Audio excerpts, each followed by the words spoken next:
Welcome to the Invite Health podcast, where our degreed healthcare professionals are excited to offer you the most important health and wellness information you need to make informed choices about your health. You can learn more about the products discussed in each of these episodes and all that Invite Health has to offer at www.invitehealth.com/podcast. First-time customers can use promo code podcast at checkout for an additional 15% off your first purchase. Let's get started. One of the things that we know about the aging process is that certain enzymes and certain key amino acids, certain neurotransmitters, certain pathways start to diminish in terms of their normal activity as we get older. We can look at digestive enzymes, for example. We know that as we get older, our body produces less digestive enzymes as opposed to when we were 20 years old, which is why oftentimes the older we get, the harder we have when it comes to properly digesting foods. Now, this isn't limited just to digestive enzymes. We can look at all sorts of things that we know go down. I've talked about dimethylglycine and the importance of that. It's essential for 40 different enzymatic reactions in the body. So we know that there's so many different nutrients as well as di-peptides that are utilized in the body that start to go down. So what can we do to replenish those? Well, it's very easy, and there's one dipeptide in particular that I want to talk to you about today.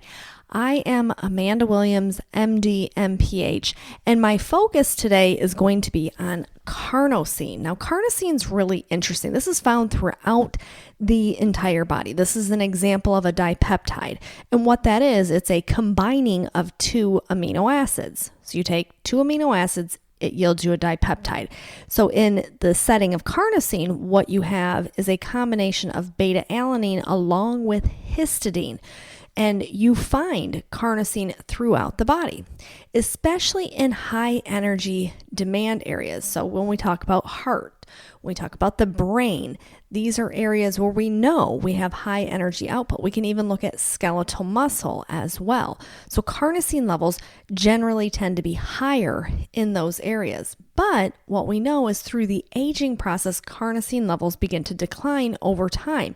And that's because our bodies make less of the carnosine as we get older, but also because we know that the carnosine seems to be more increasingly vulnerable to destruction as we get older, which can really be problematic when we look at the whole host of ways in which carnosine is important in the body. So when we talk about metabolic issues and we're talking about things like blood glucose issues, this is where carnosine really comes into play. And much of the actual research on carnosine primarily focuses on that aspect when we think about the role of glycation. We know that glycation is when we have excess glucose that does damage to the normal function of certain, whether it's organ systems, whether it's proteins in the body. We know that glycation is extremely damaging, which is why diabetics in particular, they are more prone to the negative effects of glycation. But this is important. Anyone can be exposed to glycation in the body. So it's not like it's just, if you're a diabetic, you have to, beware of glycation. No, glycation can occur in all of us. So what we need to know is that if carnosine levels, which protect us from glycation throughout our lives, if those begin to decline, then we certainly want to make sure that we are getting adequate carnosine in terms of our supplementation exposure. So I want to tell you some of the science behind carnosine and why it's important. Well, we talk about anti-aging. This is one area that I think is really relevant because not only are we going to be targeting glycation, we're also utilizing carnosine as a powerful antioxidant. And this is quite important because we know one thing about antioxidants is that we can fend off oxidative stress, hence protecting the cell function. So we know this about carnosine. We know that it's impeding that formation of the advanced glycation end products, also known as AGEs. We know that it is providing us with a very powerful antioxidant. So we know that we are targeting all of the areas that are susceptible to oxidative stress. We're thinking about muscles, we think about our heart, think about the brain. But we also know that carnosine actually can help to lengthen the lifespan of our cells. And the way that we know this is through scientific research and looking at the telomeres. So the telomeres are the end caps of the chromosomes. So we're talking about genetics, we're talking about our cellular DNA. This is one way that we can always assess the aging process of the cell itself, is by measuring the length of the telomere. If the telomere begins to shorten, what that actually means is it's shortening the lifespan of that particular cell. Well, they know that telomere shortening can be impeded by having carnosine. That carnosine actually protects that chromosomal end cap from the damaging effects that the cell can be exposed to throughout our lives. So this is key. So we talk about anti-aging. Most time people would never think about carnosine. We think about things such as resveratrol, which is a wonderful way to think. Obviously, we know resveratrol is a very powerful antioxidant and plays an essential role in maintaining cellular longevity. But this di-peptide, this combination of beta-alanine and histidine, known as carnosine, not to be confused with carnitine. Carnitine is a single amino acid. That's for the facilitation of fatty acids into the cell for energy production. Today we're talking about carnosine with an S. So we know that carnosine has been shown to improve upon the overall longevity of the cells. And this is key because when we talk about the aging process, this is something that everyone should have a concern with. I always say you want to age gracefully and you want to do everything in your power to assure that you can actually achieve that.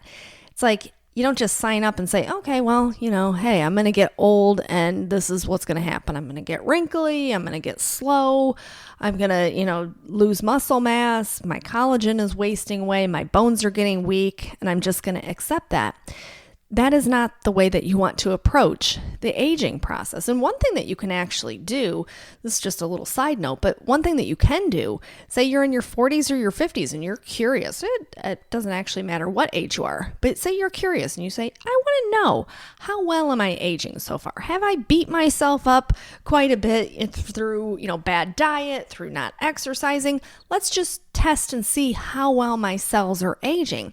And you can actually do a cellular aging test where it's going to look at those end caps of your chromosomes. It's going to look at those telomeres.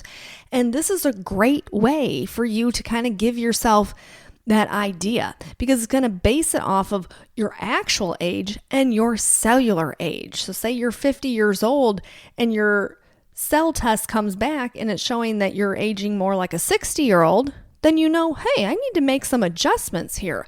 So that's something that you can do. You can always go to our website and check that out. It's the cellular aging test under all of our genetic tests. It's very quick and easy to do. It's a simple cheek swab test, and it will give you that determination. So you can really make sure that you are making appropriate choices when it comes to supplementation, when it comes to your dietary intake, when it comes to your exercise routine. So that's really great.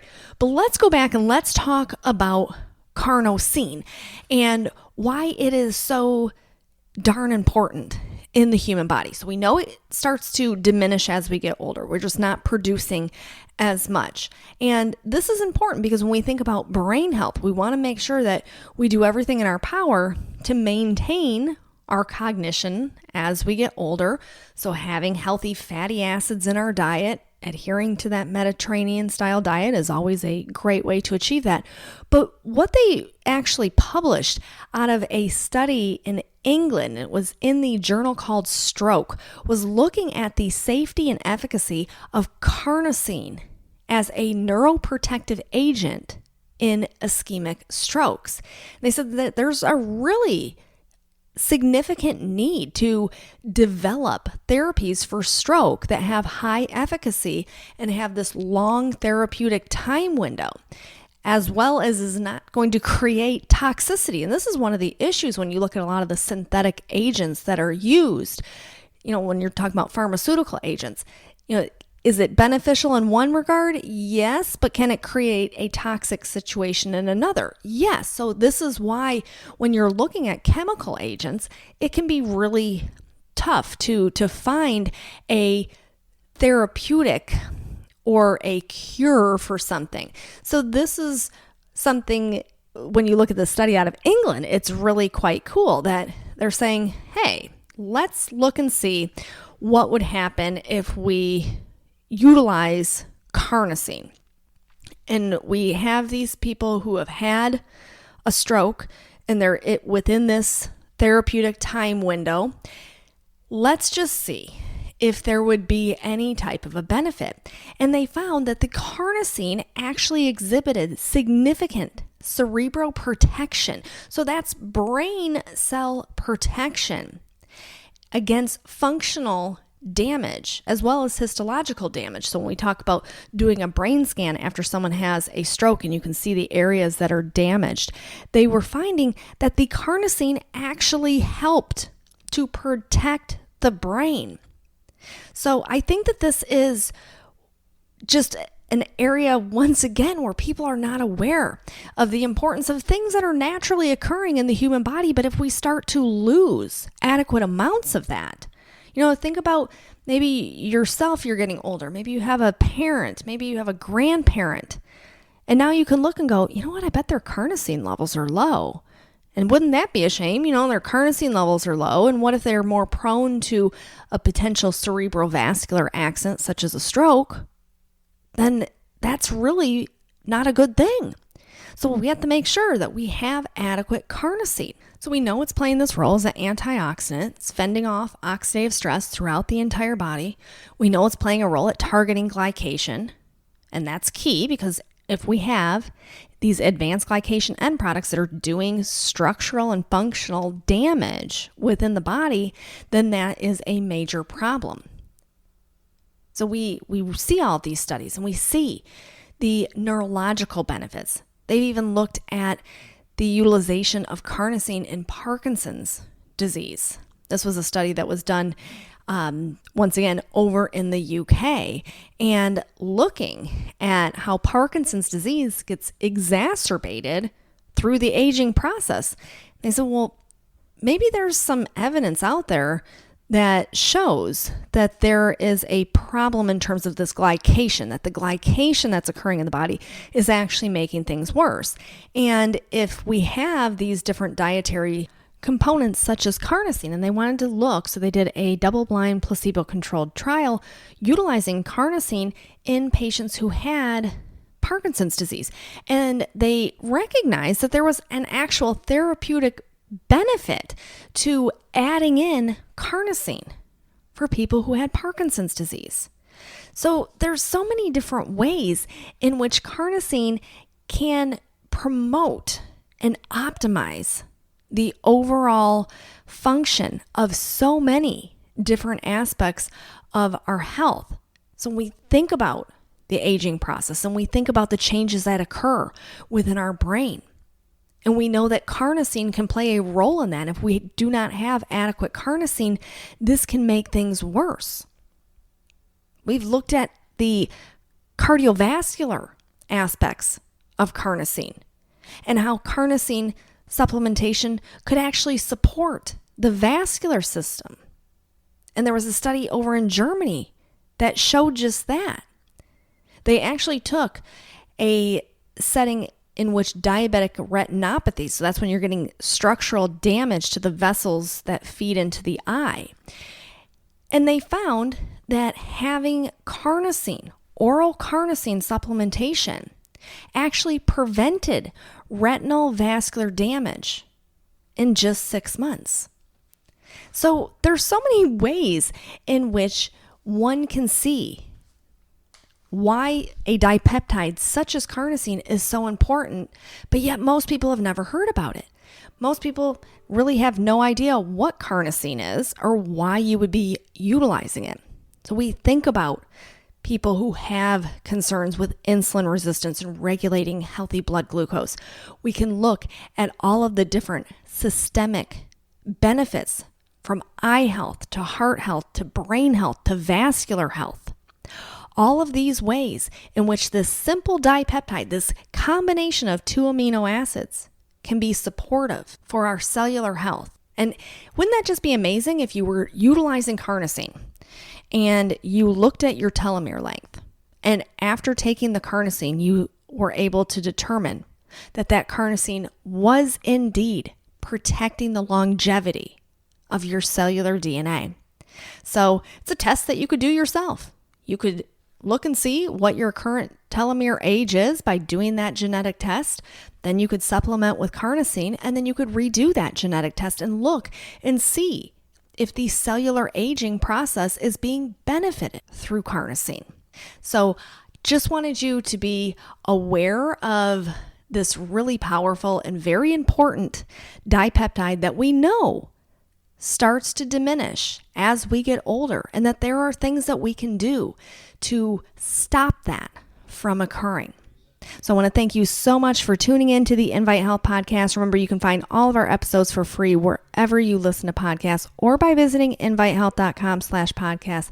Remember to subscribe and leave us a review, and you can follow us on Facebook, Twitter, and Instagram at Invite Health Today, and we will see you next time for another episode of the Invite Health podcast.